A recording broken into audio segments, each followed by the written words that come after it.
Assalamualaikum warahmatullahi wabarakatuh. Hai, apa kabar semua? Selamat siang. Kami dari tim 11 yang akan membawakan podcast pada episode kali ini. Saya Sofi Maharani dengan rekan saya Muhammad Andrian. Oke, sebelum kita memasuki materi atau podcast yang akan kita bahas, kita hendaknya saling tanya kabar dulu nih. Nah, gimana nih? Sehat, Dre? Alhamdulillah sehat banget. Aduh, siang hari ini apakah kamu berbahagia? Sangat Oh, bahagia. ya. Nah, gimana nih kabarmu? Oh, kabarku ya, alhamdulillah nih sehat walaupun habis masih lemes sedikit sih, tapi nggak apa-apa, kita harus tetap semangat. Apalagi untuk episode podcast kali ini. Episode podcast kali ini dibawa santai aja nih, karena pembahasannya sedikit berat. Kita bakal review mengenai salah satu artikel. Kenapa sih kita ambil tema podcast itu review artikel? Dan artikel apa nih, Andre, yang bakal kita bahas? Nah, episode podcast kali ini kita akan bahas atau review salah satu artikel yang menurutku penting banget bagi generasi modernisasi pada kali ini, yaitu pada fenomena nabi palsu dari era kekhalifahan bahkan sampai saat ini. Betul banget nih, Andre. Apalagi coba kita lihat beberapa tahun terakhir ini. Menurut Kompas.com, setidaknya ada beberapa kasus seseorang mengaku sebagai nabi palsu, mengharuskan kita sebagai generasi penerus harusnya melek adanya pelajaran agama kita sendiri.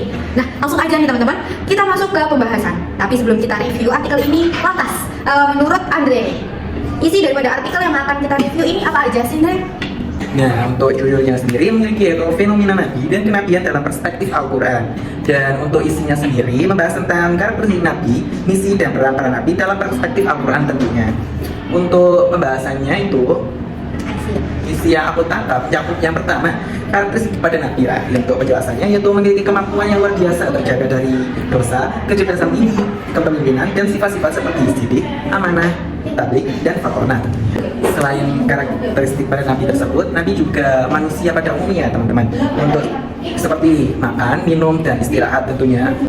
Isinya sendiri mencakup juga misi para nabi, yaitu menyampaikan wahyu dari Allah, menuju kebahagiaan, keselamatan, dan kesejahteraan serta menegakkan keadilan dalam masyarakat. Lantas, menurut Ara, apa ada isi dari artikel yang udah aku bahas? Mungkin ada tambahan dari Ara nih. Menurut aku sendiri nih, selain daripada yang kamu jelasin dalam artikel ini ada karakteristik nabi, juga misi kenabiannya. Yang aku tangkap dari artikel ini tuh juga bahas tentang tujuan misi kenabian dan buat apa mereka itu hadir atau ada. Misi para nabi itu yang pastinya bertujuan untuk membimbing umat manusia nih, Andre. Apalagi pada saat itu kan masa jahiliyah yang Andre tahu lah gimana buruknya mereka. Nah, nabi hadir itu untuk mereka itu kembali ke jalan yang benar, kembali ke jalan yang terang benderang lah ya istilahnya. Itu menuju kebahagiaan, menuju keselamatan, juga kesejahteraan, serta yang pastinya adalah menegakkan keadilan dalam masyarakat. Dan yang aku tangkap lagi itu terkait tentang perbedaan daripada nabi dan juga rasul. Di sini tuh juga dijelaskan. Nah, nabi adalah yang menerima wahyu, sedangkan rasul adalah nabi yang diberi tugas untuk menyampaikan wahyu tersebut. Itu sih yang aku tangkap daripada artikel ini. Selain itu nih, Andre, aku juga menangkap beberapa isi daripada artikel ini. Kan yang tadi judulnya adalah perspektif dalam Al-Quran, yang pastinya isinya itu mengandung ayat-ayat Al-Quran yang menjelaskan tentang nabi dan juga misi-misi daripada kenabian. Jadi artikel ini tuh selain cuma tentang pengertian secara epistemologis dan sebagainya, itu juga mengandung dari dasar yang terpercaya yaitu Al-Quran. Jadi isinya itu benar-benar akurat. Jadi untuk teman-teman ini nggak usah khawatir kalau mau baca artikel ini. Nah, setelah sedikit membahas mengenai isi daripada artikel yang udah kita bahas nih, kita akan review dari awal hingga kesimpulan, dimulai dari identitas jurnal. Silakan dimulai. Review artikel yang akan kita bahas ini pastinya berawal dari identitas jurnal. Identitas jurnal ini kita awali dengan judul artikel yang akan kita bahas atau kita review, yakni fenomena nabi dan kenabian dalam perspektif Al-Quran, dengan penulis Eni Zulaiha dari Fakultas Usuluddin UIN Sunan Gunung Jati Bandung, dengan nama jurnal yang menerbitkan atau yang mempublikasikan adalah Al-Bayan, Jurnal Studi Al-Quran dan Tafsir, dengan volume 2 dan nomor isu 1, dan halamannya itu dari 149 sampai 164, diterbitkan pada bulan Desember tahun 2016. Setelah mereview identitas jurnal, beralih kita ke judul daripada artikel. Apakah judul mencerminkan dengan baik isi artikel fenomena nabi dan kenabian dalam perspektif Al-Quran? Ternyata judul mencerminkan daripada isi yang telah tersampaikan dengan baik. Telah cukup berfokus pada istilah dan ayat-ayat Al-Quran. Topik ini sesuai dengan tujuan penelitian, yaitu memberikan pemahaman tentang nabi dan kenabian berdasarkan Al-Quran. Sedangkan abstrak sudah memberikan gambaran yang jelas tentang tujuan, metode, dan hasil penelitian. Sebelum kita mereview artikel jurnal ini, yang pastinya kita itu harus cari tahu dulu nggak sih tentang motivasi penulis atau keinginan penulis. Kenapa sih kok membahas tentang sampai berjudul fenomena nabi dan kenabian? Kenapa sih kok penulis tertarik dengan adanya pembahasan ini. Nah, motivasi penulis untuk menulis jurnal artikel ini yang berjudul Fenomena Nabi dan Kenabian dalam Perspektif Al-Quran, dengan sebab penulis ini merasa tertarik adanya fenomena nabi palsu hingga era modernisasi. Menurut penulis, pembahasan ini tuh masih sangat diperlukan karena fenomena yang cukup meresahkan terjadi di masyarakat kita, yakni dengan bermunculan orang yang mengaku nabi atau wali. Parahnya, setelah itu mereka melakukan tindakan penipuan material ataupun melakukan pelecehan seksual. Keresahan yang lahir di tengah masyarakat terkait persoalan nabi palsu, menurut penulis ini merupakan kenyataan pada adanya kebutuhan pembahasan yang tuntas tentang nabi dan kenabian dalam ajaran Islam. Maka dari itu, tulisan ini hadir untuk membantu pembaca dan mengedukasi masyarakat tentang pentingnya akan pengetahuan nabi dan kenabian sesuai dengan Al-Quran. Juga agar tidak tertipu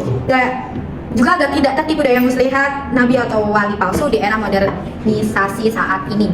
Nah, berikutnya dari segi analisis data, penulis telah menguraikan dan menjelaskan konsep nabi dan kenabian berdasarkan pengertian etimologi, istilah, dan ayat-ayat Al-Quran secara menyeluruh dan relevan. Dengan pertanyaan penelitian, penulis juga membandingkan pendapat ulama klasik tentang perbedaan pengertian nabi dan rasul. Sumber data utama adalah Al-Quran dan hadis yang kemudian dijelaskan secara rinci melalui contoh ayat. Ada awal pasti ada akhir. Nah, kita sampai ke penghujung, yakni ke kesimpulan nih. Teman-teman, review artikel kesimpulannya ini yang dibuat itu sudah secara singkat dan jelas oleh penulis. Namun temuan utama hanya digambarkan secara umum dan tidak secara eksplisit atau gamblang yang dijelaskan kembali. Nah, implikasi digambarkan secara jelas, yakni penulis menggambarkan tentang karakteristik kenabian dalam Al-Quran dan misi kenabian, dan juga ayat-ayat Al-Qurannya ini sudah memberikan prinsip berpikir untuk membedakan nabi utusan Allah dan nabi palsu yang belakangan ini sering bermunculan, sehingga penulis ini ingin pembaca dapat lebih terjaga dan juga agar tidak terpengaruh akan munculnya nabi atau wali setelah era Nabi Muhammad SAW. Terakhir nih, yakni pastinya referensi. Gimana menurut Anda? Referensi yang udah dicantumin oleh penulis ini udah relevan dan terpercaya belum sih? Terus udah lengkap belum sih referensi yang dicantumin ini?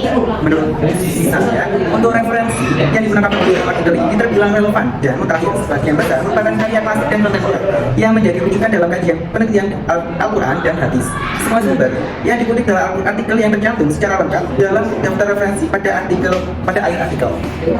Jadi teman-teman bisa percaya banget sama artikel ini karena udah dicantumin semua referensi, dan juga referensi ini udah terpercaya banget. Setelah kita pada sesi review artikel, kita akan masuk kepada sesi kelebihan dan juga kekurangan, dan jangan lupa untuk saran. Nah, kita kan udah review nih dari awal, identitas jurnal pun sampai referensinya udah kita review ya. Kan pastinya udah menemukan kelebihan dan juga kekurangan daripada jurnal artikel ini. Nah, menurut Andre, apa sih kelebihan daripada jurnal artikel ini? Baiklah, untuk menurutku, dari kelebihan artikel ini memberikan informasi yang komprehensif mengenai pengertian nabi dan kenabian berdasarkan dalil akli dan nakli yang diharapkan dapat meningkatkan kembali prinsip-prinsip primordial kebahasan ini. Untuk yang selanjutnya, artikel ini menggunakan metode deskriptif analitik yang membahas tema-tema seperti karakteristik kenabian, misi kenabian, dan ayat-ayat Al-Quran tentang nabi yang dapat memberikan pemahaman yang lebih mendalam. Untuk yang selanjutnya, artikel ini juga menekankan bahwa misi para nabi tidak hanya berkaitan dengan kehidupan akhirat, tetapi juga kebahagiaan duniawi yang menunjukkan tujuan ganda dari kenabian tersebut. Di balik kelebihan pastinya ada kekurangan. Dua hal yang pasti melekat dan gak bisa terlewatkan. Dari segi kelebihan udah aku jabarin nih.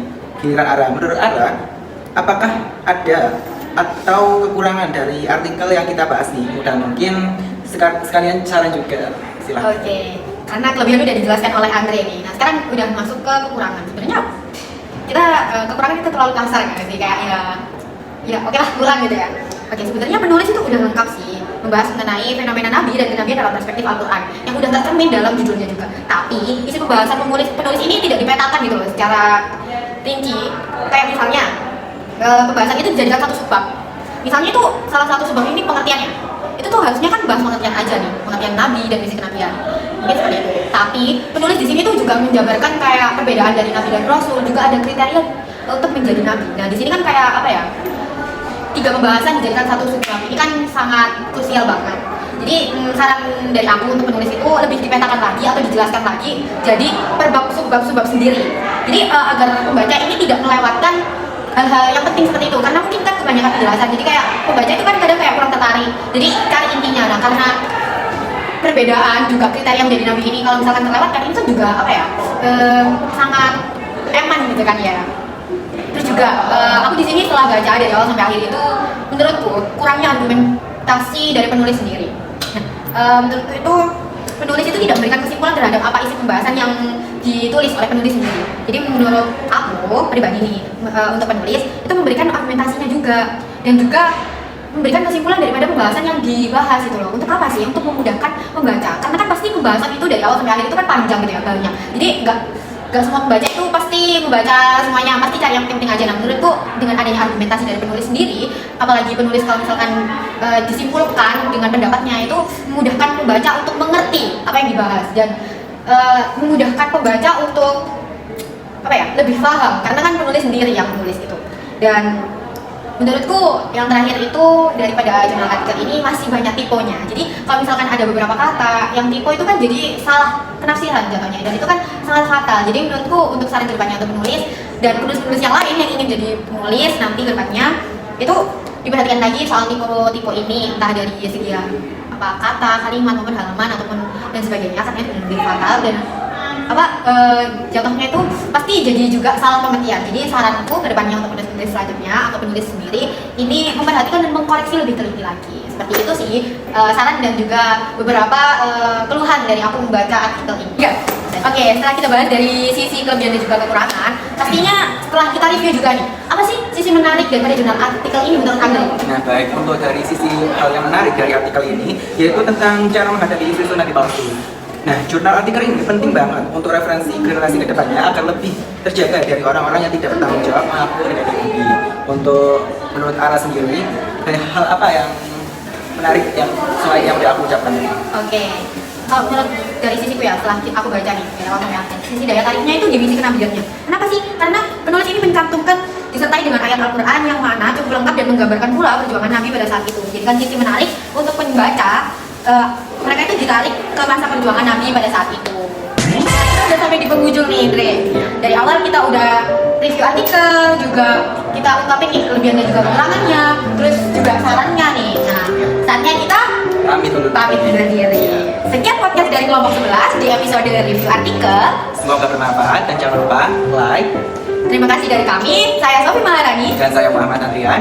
Wassalamualaikum warahmatullahi wabarakatuh.